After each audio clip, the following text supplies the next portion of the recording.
Hello, everyone. Welcome to our, I think it will be week 3. We're going to do 2 novels this week, Abeng and um, Exile According to Julia. And so now I just want to do a little bit of a transition from Wide Sargasso Sea into these 2 novels.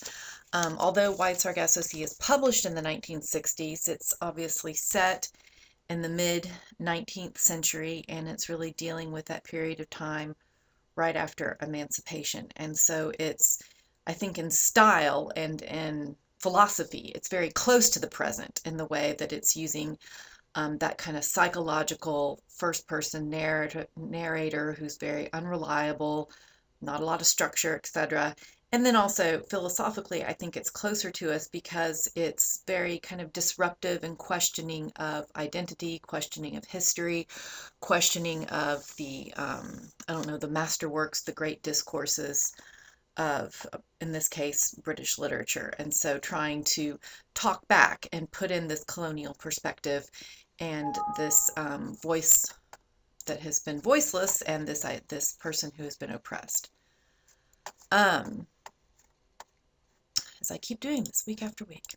Haven't been able to figure it out. So anyway, so I think that Wide Sargasso Sea is a nice mix of old and new, etc. And I think a lot of it has to do with the writer who herself was born in the last few years of the 19th century. So this week we're going to be moving forward in time in terms of the setting of the books, but we're still going to keep up with that style and structure and this similar sorts of characters and this theme of resistance and giving characters who have been voiceless a voice. So hopefully it won't be too abrupt of a transition.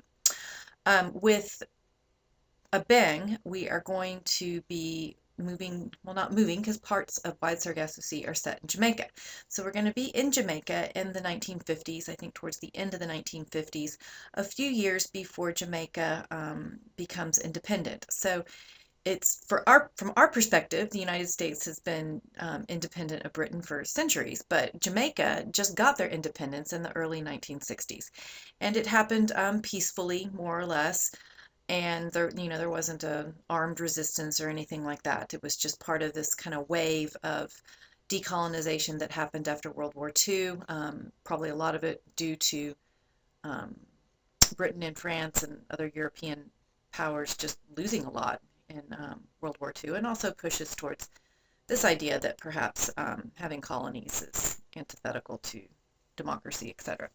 So that's where we are in Jamaica, and when we're reading the book, I think it's important to keep in mind that they are still a colony of Britain, and even today they're very close economic ties, and there's still a lot of interdependence.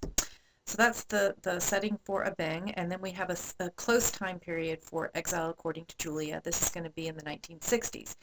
And the setting for Exile According to Julia, most of it is set in Paris, although some of it is set in Guadeloupe. Guadeloupe is a French Antillean island, and that is, well, the author of the book, Giselle Pineau, her parents are from Guadeloupe, but she ends up being born in Paris. So she is exploring a really interesting identity here, having to do with migration and exile. And this is very indicative of what's happening in the Caribbean in the 50s and 60s. Lots of people are they're immigrating, they're leaving, especially going to England and France, part of the rebuilding efforts after World War II. Lots of people from the colonies were brought in then. And in the case of Guadeloupe and Martinique are these 2 French Antillean islands in the Caribbean, and they were colonies up until World War II. After World War II, instead of becoming independent, they actually officially became departments of France. And if you're familiar with how France organizes its government, there's obviously cities and regions and so forth, but France is divided up into departments. It's kind of like the way we think of states here in the United States. And they have 5 départements d'outre-mer, so these are overseas departments that are, they are part of France. They are not colonies. So you can sort of think of it as like Hawaii. There are actually a lot of parallels, a lot of colonized people in Hawaii. So it's kind of like Hawaii. They are way over across the Atlantic, but they are still officially part of France. So Guadeloupe, there are benefits to this. There are economic benefits mainly, especially if you compare Guadeloupe and Martinique, the living conditions there to people, I don't know, to take a dramatic example, Haiti or even Jamaica. But this kind of complicates this quest for identity and this idea of what it means to be Caribbean because, of course, they're French. If you open up a newspaper in Paris, it gives you the weather in all the, capital cities of the departments, and you can see the weather in Guadeloupe. So it's kind of strange, and it kind of exacerbates immigration to France because, it's much easier to do so. So that's where we're going to be with the second book, Exile, 1960s Paris. And what happens? When people come there from the Caribbean, and they're French, but not really. And we're going to see a lot of stuff come up with race and racial identity and how the people are not being accepted as equal or being treated well at all. So that's where we're moving forward in time. With the characters, we're still going to be dealing with a similar dynamic of a coming-of-age story, growing up, etc. So we're going to get things from a child's point of view, and we're going to see a lot of their interactions with family and how important family are, both the parents and the grandparents. There are two very influential grandmothers in these stories. I don't think we have that element in White Sargasso Sea, but it's not just going to be these autobiographical stories, however. In Abeng, we get the story of Claire, and it's about her childhood, but it's also about her family, and it's also about the history of Jamaica. And so we get this communal identity that it's never, and I think this is referred to in Out of the Kumbla, that it's, even in this autobiographical style, it's never really about the person. It's also about the community that they come out of and the history that they come out of. So this is part of the experimental style and structure of Abeng, is that the narrative will shift back and forth between different moments in history. It does a lot with the history of slavery and resistance to slavery in Jamaica. There was some slaves escaped. They were called Maroons. Jamaica is very mountainous, and they were living in the mountains, and they basically waged a guerrilla war against the British for about 100 years before they were defeated. So Abeng is going to be doing a lot with the Maroon Wars that went on in Jamaica, and especially with one of the female leaders named Nanny. So, again, here's a lot with history, with female role models, with female characters, etc. And where it gets where it gets experimental is that she's just bringing in all these different genres. It's the coming of age story about the little girl. It's also about the family, the community. And then it's also going to be about the history of Jamaica and how all these things are what contribute to forming Claire's identity. When we get to Exile, it's going to be, to me, it reads like memoir or autobiography, and there are so many similarities between the author and the story that is told here. We even have this unnamed first-person narrator. It's the little girl who is very much like Giselle Pineau, and when I get to the biography of the two writers, you'll see how much they do have in common. But it's labeled and marketed as fiction. It's sold as a novel, and the author herself calls it a tale, which I think is really interesting because tale is such a conflicted word to describe something. We're used to applying it to things from oral culture, folk tales. Tales is, I don't know, kind of looking at it and I don't know, looking down on it, I suppose, as tales, as being something for children, etc. And then, of course, there's, tattletale, or that's tell, or tale, like telling tales, like lying. So I don't know. I mean, I think that's where she's really doing a lot of experimental stuff with, is this memoir, is this fiction? And again, it gets back into the story of the individual is also the story of the family and the community. And there are several points in this book where I'm like, well, how did this narrator know this? I think there's at one point, one of her brothers goes walking around Paris with the grandmother, and the girl's not there. And I'm like, well, how does she know all of this? She can't realistically narrate this. We're not told how she learns about it. So I don't know. It's kind of it's an interesting structure there. But I like it a lot. In memoir, I like reading memoirs. So if you do, then the strategies here will really resonate with you. So hopefully that provides you a little bit of transition from Wide Sargasso Sea, and you can see where it's similar but also somewhat different. Another place of similarity is going to be in the themes and the conflicts and the questions. As you can imagine, we're going to keep talking about race for the rest of the time we're talking about Caribbean literature.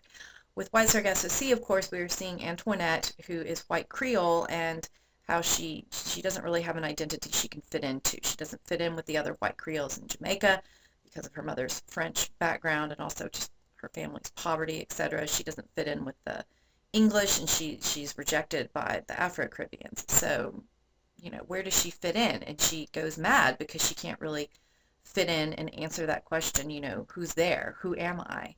As Susanna pointed out.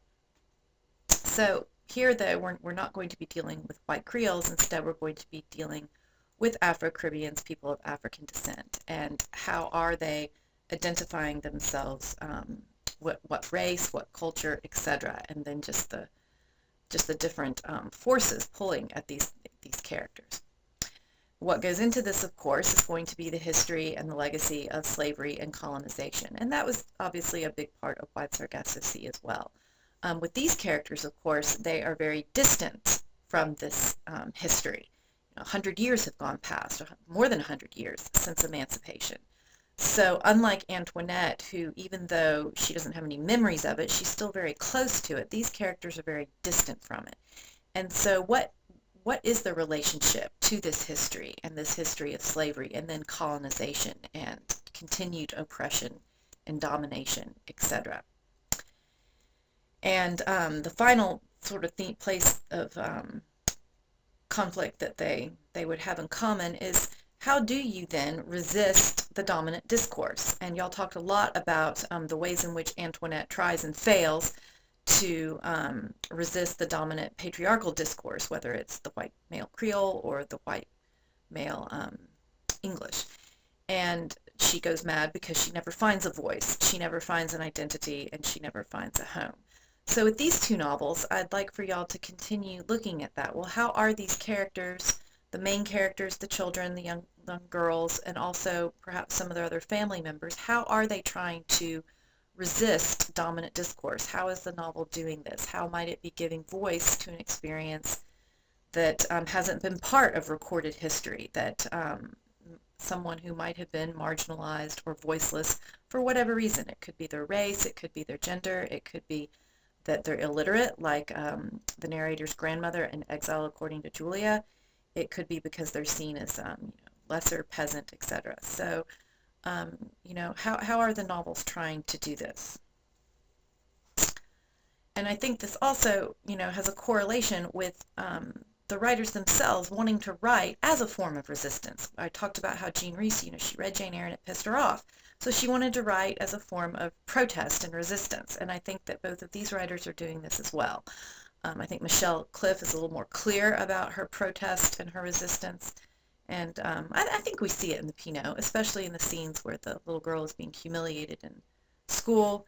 It's just devastating what these characters are going through. So let's see. I think too, also with resistance and fighting back against voicelessness, I think an important question is going to be, how are these children provided with a way to resist? Again, y'all already talked about how Antoinette has no model. Christophine urges her to, have spunks and so forth, but this isn't something that Antoinette feels like she can do, even as much as she might desire to be like Christophine. So I think we're going to see the characters in these two books get different messages, mixed messages, as it were, from different members of their families. So let's see. Here we go. So moving on to some historical background here. In the 20th century, there's going to be a huge shift in, I don't know, the political mindset, conceptions of identity for Caribbeans of African descent. So, and even still today, I think. But during the time of slavery and colonization, the big emphasis was on assimilating everyone into the white European ideal, white European culture, language, mindset, and also these ideals of appearance. We're going to see this a lot in the Michelle Cliff book, as well as in the Giselle Pineau, that lighter skin, straighter hair, all that stuff gets higher favor. And so there's this push to really focus on that background, and then to just sort of ignore or silence African background. And there's this there's this very you see this all the time in French Antillean literature, where French children were taught, really until quite recently, they were all taught this phrase in their history books: our ancestors, the Gauls. Well, this is true to a certain extent, of course, but there's this complete silencing of the complexity of their ancestors and how exactly the Gauls end up in the Caribbean and so on and so forth. And there's this really great book by Miriam Warner Vieira. She's a writer from Martinique. And no, wait, I think she's from Guadeloupe. And it's telling the story of this young girl in school. And she comes across this passage, our ancestors, the Gauls, and she raises her hand and in a very polite way, she's like, this is nonsense. My ancestors are not the Gauls, or they're only the Gauls in part. My ancestors were African slaves, that the Gauls, or the descendants of the Gauls, and captured and brought over here. And the teacher, who herself is black, kicks her out of school and sends her home, and she just gets in all kinds of trouble for it. So it's in the content of what people are taught in school. They're taught that, that they are French or English, and then also in language. The official languages, of course, are the colonial languages, and children in school are beaten, sent home if they use any other language than standard English or standard French. So I think this is one reason why colonial writers, they so often tell these stories of childhood and school, because it's just so traumatizing. I guess it is for everybody, but it's traumatizing in a specific way here in the colonial experience. So for a very long time, this European identity is very much tied to status and success, and you're not going to get ahead in school if you're getting kicked out for speaking the truth or using your own language. And so if you want to go to school and get an education and move up, then you have to buy into all of this. And so this carries also into the literature, because these colonial writers, they'll imitate the colonizers' literature, and this is what Reese is rebelling against. This is what they read in school, this is how they were educated, this is what they saw as this is how you write a novel, or this is how you write a poem. And so local forms of literature and culture were not valued at all. They were banned from the school. They weren't seen as worthy of talking about. And I think this is one reason why Giselle Pineau calls her book a tale, because again, it's giving value to something that has been devalued and seen as child's tales, folklore, etc. So, and this impulse to become European, it still does exist to a certain degree. But soon in the 20th century, I would say around 1920s, 1930s, there is this push in the Caribbean to embrace African identity. In the French Caribbean, it's called negritude. I think I referred to this in my introductory video, coming from the French word negre. And it would say, okay, we know, we all have common sense. We're going to talk about what we don't talk about, and that's the fact that we are descended from people from Africa. And that African identity, culture, language, history, it has all played a part in our Caribbean selves, and it's not something that is shameful. It's not something not to be talked about. It's something to be rediscovered and recovered and celebrated. So we're going to give voice to this experience. And again, I think a lot of it, a lot of the shame had to do with slavery, because it's not something that people are particularly, proud of, even though it's not really their fault. So the Harlem Renaissance in the United States is actually very influential here. And oftentimes in literary history, we don't have evidence of one literary movement influencing another, but writers from the Harlem Renaissance went to Paris, and there are all these writers from the Caribbean and Africa who were in Paris going to the Sorbonne or other schools, and they actually got to meet people like Langston Hughes, and it was kind of this big aha moment. Wait, we don't have to buy into all this. We can create our own identity, and just like African Americans have with the Harlem Renaissance. So that was, a huge influence on them. And along with this kind of embrace of African identity, again, there's this push for independence and decolonization happening at the same time. And so for a long time, you're going to see the essays next Thursday talk about negritude and then the backlash against negritude, because after a while, Caribbean writers started thinking, well, this is great that we have this African past and culture and all that, but man, it's 300 years old. What has happened to it since it's been in the Caribbean? How are we Caribbean? And how are we not just African? Because it's not just this binary of African European. We also have European influences. We also have influences from India because of the indentured servants who were brought over. Some influences from the Middle East as well, particularly Lebanon, lots of people involved in trade, coming to the Caribbean and settling there, etc. So we've got all these, we've got multiple influences. Our identity is not singular. And so this is really starting to happen in the 1980s, and it gets very popular in the 1990s, and it's something called Antillean identity or créolité. I've got it up here on the screen.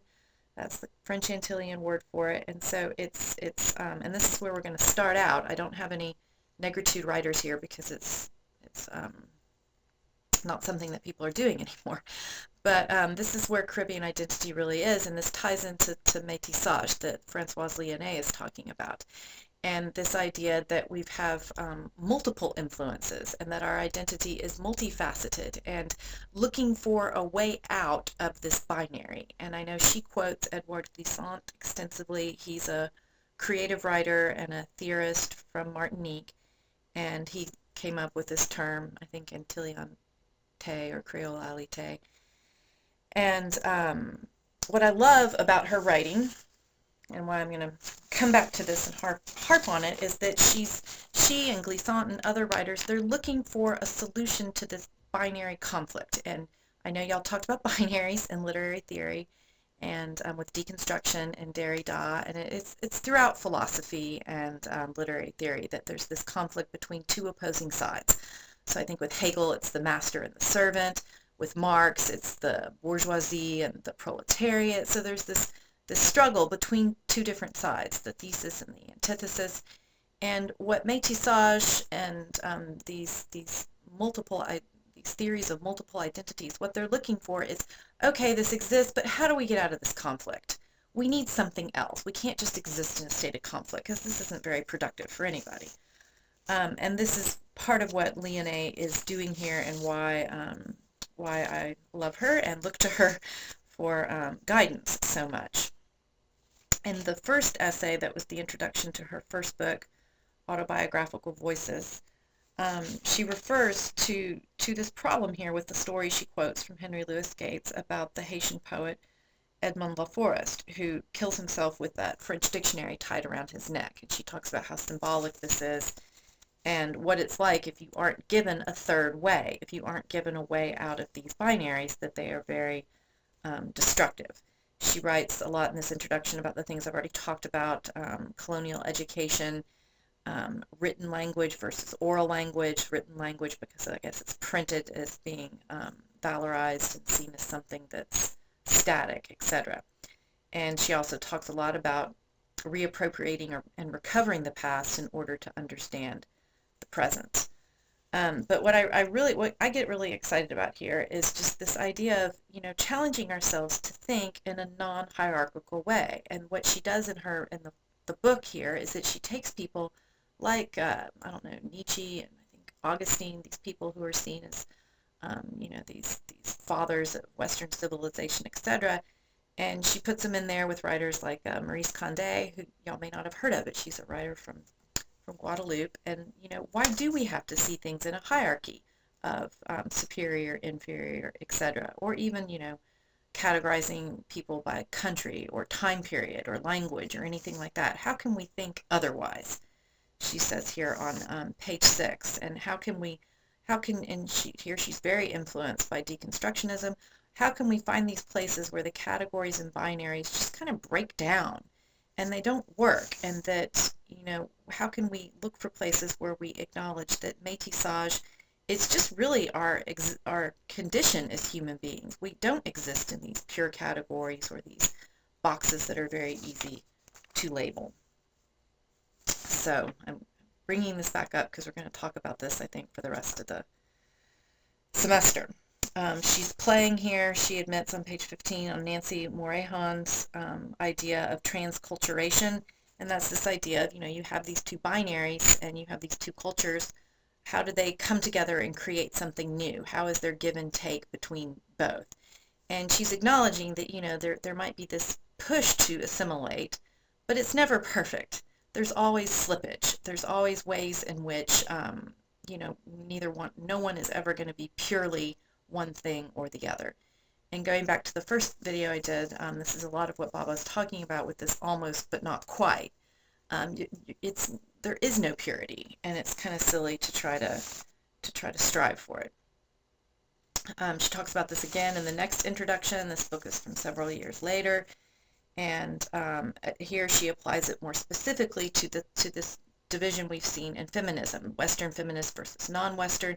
And she's saying, why do we have to have it in competition or in disagreement? Why can't we come together and create dialogue and not, as she says on page 2, resort to moral and value judgments? Again, in this introduction, she comes back to transculturation and this idea that, how can we create a pluralistic society without domination and oppression? She talks about this in the 19th century, that, identity is very syncretic and mixed, etc. It's not something that's static. I just dropped all my papers. I was going to read that nice quote. Aha, here it is, from Nancy Morehan, here on page 15 of the first introduction. And I like this definition of transculturation, meaning the constant interaction, the transmutation between two or more cultural components with the unconscious goal of creating a third cultural entity. In other words, a culture that is new and independent, even though rooted in the preceding elements. Reciprocal influence is the determining factor here. So I think this is what Leone is getting at, is that, it's not that not that we don't have to see them in struggle or in conflict, but maybe they're just influencing one another. And it's this third space, this third identity that comes out of it that we have to define. It's a lot harder than it looks, as we see in these novels. It's not going to be as extreme as Antoinette, who ends up killing herself because she cannot imagine this third space. She can't articulate or imagine an identity using métissage. All right. So, here we go, Michelle Cliff. Now here's why we're going to continue talking about race. I put these pictures in here. I normally don't share pictures of authors. I don't think it sometimes matters what it looks like. But looking here at Michelle Cliff, you can see how she's a lot like Claire in her novel, and that she can pass for white. And we see her father is similarly light-skinned than Claire's father in the novel, although I think this is very autobiographical. And she's encouraged to pass for white and to sort of exploit this, I don't know, it's just genetic fluke, that you end up the way that you look. It's whatever combination of genes come together when you're conceived. So anyway, Claire is encouraged to trade upon this, and there's a second book about Claire, No Telephone to Heaven, and she moves to the United States with her family, and her mother and sister end up going back to Jamaica, and she's living with her father, and they actually do pass for white. And this theme comes up in African American literature a lot, characters who can pass for white, whereas if it was known, I guess, quote unquote, legally, they would be considered African American. So just looking at her here, you can see how her own experiences are playing into Claire's experiences. So Michelle Cliff here is born in 1946 in Jamaica, and again, she's growing up in Jamaica, and it's still a colony. And unlike Claire, she moved back and forth between the Caribbean and New York for a while when she was a child. When she was just 3, she and her family went to New York City, to a Caribbean neighborhood, and they kind of just moved back and forth between Jamaica and this neighborhood until Michelle Cliff was 10 years old. And then after the age of 10, she grew up in Jamaica. She ended up going off to college in the United States, and she got her bachelor's degree and then a master's in philosophy, which I think shows up in her writing. And she also wrote a dissertation on the Italian Renaissance at a school in London. So yeah, I can't imagine writing one on the entire Italian Renaissance. It might be more nuanced than that. So anyway, after she got done with graduate school, she worked in publishing and teaching, and she didn't start writing until she was in her 30s. And again, she comes to it in a similar way as Jean Rhys did for Wide Sargasso Sea. As she read an article about Jamaica, and she felt that it was wrong, and so she started writing. Her first book that was published was a book of prose poetry called Claiming an Identity They Taught Me to Despise, and that came out in 1980. And in that prose poem, she was writing a lot about this racial identity, and that she had been taught to despise, reject, cover up her Black identity and how, this messes people up. It's just not a good thing to do to people. And I think, too, in that collection, she starts getting towards her sexual identity, her lesbian identity. I don't think this kind of comes up in Abeng. She certainly talks about male homosexual characters in that book and how that's another identity that is silenced, oppressed, persecuted in Jamaica. So that adds a different layer of complexity. She's written lots of novels. This book came out, Abeng came out in 1984. The sequel that I've already mentioned came out in 1987. She published her last novel, I think, was about the John Brown raid and Harper's Ferry. So she's just a very prolific author. She does currently live in the United States in California. So that is a little bit about Michelle Cliff. I don't think I have anything else. Look at my notes here. Nope, I've got a nice quote by her that I will come to in a moment. Now here's a picture of Giselle Pineau. She's born a little bit after, about 10 years, I think, after Michelle Cliff. And you can see here, these are both Caribbean people. Her family's from Guadeloupe, but you can see the obvious physical difference. If anyone who looked at Giselle Pineau would say, oh, she's of African descent. But you go back and you look at Michelle Cliff, and it's like, it's a little bit harder to say this. And so I think this is going to account for the differences in the narrators, because when the narrator is in Paris growing up as a little girl, she is obviously identified as Black, and she has to deal with all the racial prejudice and mistreatment that go along with that. So Giselle Pineau technically is born in Paris. Well, it's not technically, but she's born in Paris, and like the character in her book, her father's in the military, he's in the army, and they just have lived all over, and she ended up being born in Paris. And like her character here, Giselle Pineau didn't really live in Guadeloupe while she was growing up. She lived in the Congo, she lived in Paris.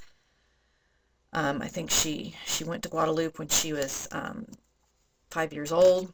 She had a similar experience of her father bringing back her grandmother, his mother, to live with them, kind of rescuing her from an abusive husband. And so she's here, Giselle Pineau is growing up in Paris, and then ends up going to Guadeloupe. I think she lives in Guadeloupe now.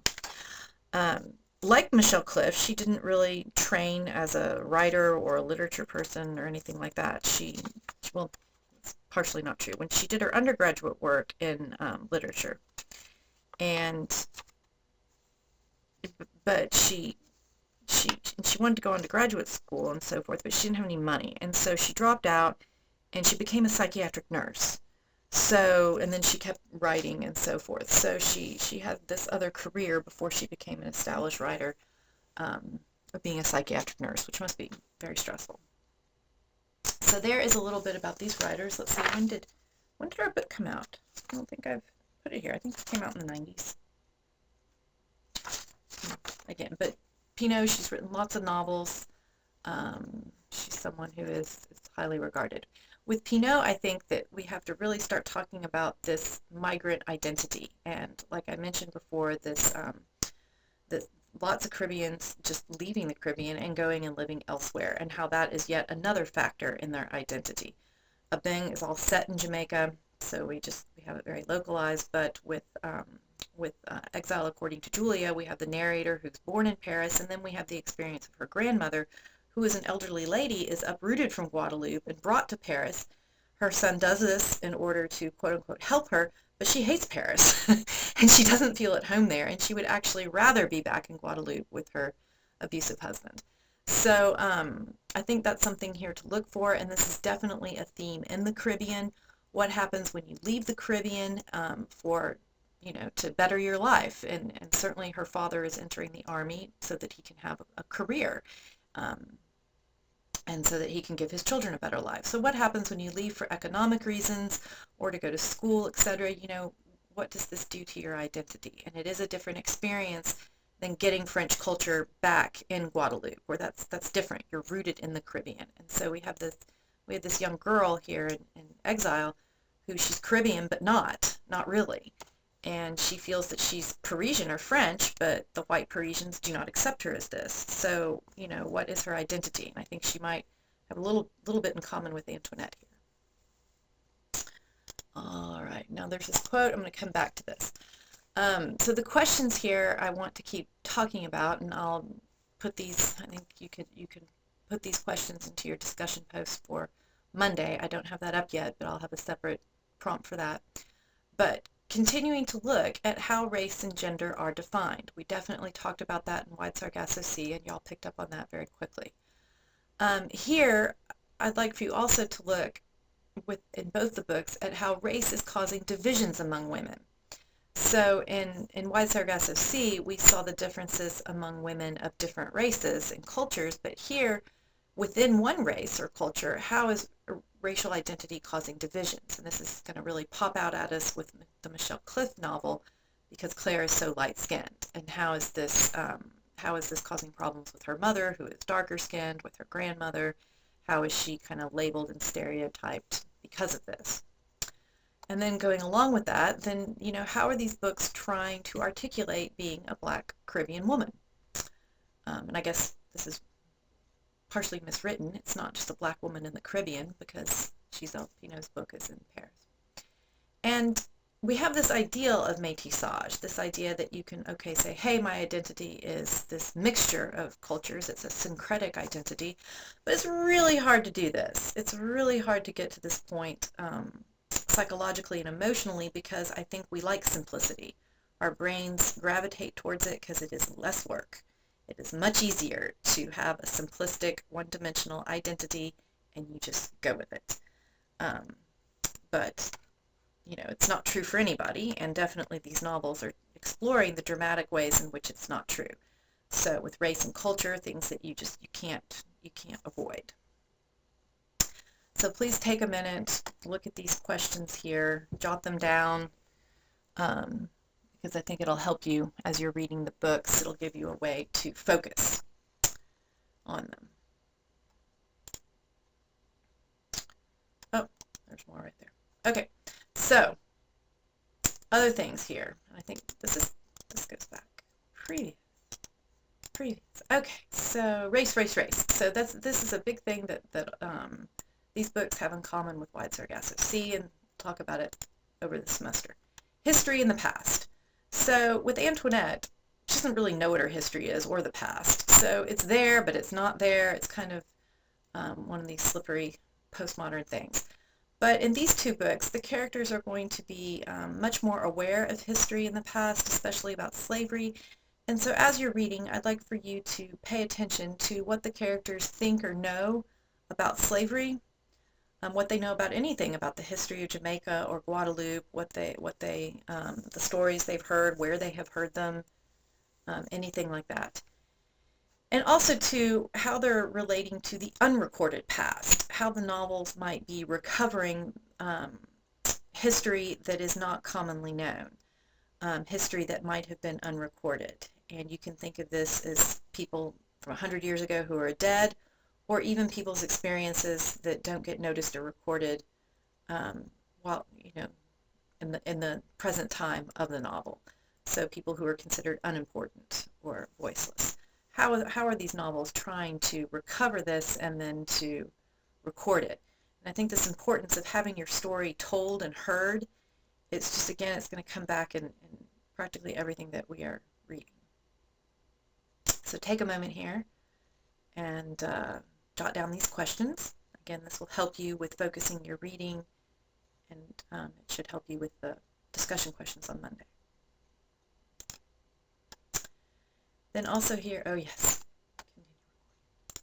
oh wait, I don't want to go back. Just wasn't sure I was. Last thing, resistance. I talked about this at the beginning of my talk here with Jean Reese writing Wide Sargasso Sea as resistance, and these novels too being resistance. So looking at the characters in the novel, what kinds of resistance are available to them? How do they cope with all these problems? And do they see any examples in their families or in the past history for models of resistance? Sometimes we can sense that something is wrong, that we want to protest the way that things are, but if you don't see it, you can't be it. I think that's a popular phrase now. It has a lot to do with the effect of having a role model and seeing someone like you resisting or speaking out or whatnot. So what kinds of models of resistance are available to these characters as children? And again, too, I think we can go back to Antoinette and see how she didn't have anything. Her mother was also went crazy, and there were no white Creole positive role models for her. And I think, too, in this idea of resistance, that we can look at writing as resistance. If the characters are writing in these novels, we have these we have these novelists writing very autobiographical works, so obviously they're using writing as resistance. I think we can look at education in these books as a place, something to be resisted or something that provides resistance. So we could look at both the formal and the informal education characters are given. I think Claire in Abeng, she's actually given an education about the Harlem Renaissance in her school in Jamaica. So again, too, this shows you how, I'm saying all this stuff about the oppressive colonial education, but people within the system resist it. And that's what's great about humanity, is we find these ways to be subversive. And this is a great thing you can do in a classroom. You don't have to do what they tell you to do sometimes. So how can writing play a role in resistance, education, and then also exile? We'll see the most obvious forms of exile in Exile According to Julia, but within Abeng, we'll see Claire move from household to household, and at the end, she is kind of exiled from her family. So what role does that play in resistance? And then also métissage, trying to move towards this identity that is multiple, that is syncretic. How is that perhaps a pathway to resistance? Now I do want to go back to this nice quote from Michelle Cliff. This last thing I'm going to say, if you're getting tired of listening to me. I'm getting tired. I love this quote from Michelle, and Michelle Cliff, and she's articulating here about why she writes. She says, to write a complete Caribbean woman, or man for that matter, demands of us retracing the African past of ourselves, reclaiming as our own and as our subject a history sunk under the sea. And I think you'll see this image come up in Abeng. Or scattered as potash in the cane fields, or gone to bush, or trapped in a class system notable for its rigidity or absolute dependence on color stratification. So all the ways in which history is sunk, literally sunk, just gone wild so that you don't recognize it as history, or the ways in which class systems in the Caribbean are so rigid and dependent upon these color differences, etc. Or a past bleached from our minds. I love that. I love that image. You can tell she's a poet. And bleaching is just such an extreme thing to do. And so we get these images of whiteness, blankness, and doing that to a mind just sounds terrible. So here she then calls us to, or calls herself, other Caribbeans, to find the art forms of those of our ancestors and speaking in the patois forbidden us. So using the Creole languages, using the dialects, using the patois, those things that have been labeled as broken or substandard or whatnot, even though you talk to a linguist, languages have no value to a linguist. They're all equal because they're all languages. They're all used to communicate. But as a society, we give them value and we give them privilege. Then she writes, it means realizing our knowledge will always be wanting. It means also, I think, mixing in the forms taught to us by the oppressor, undermining his language and co-opting his style and turning it to our purpose. So again, here she's talking about style and structure, how you can subvert this traditional narrative.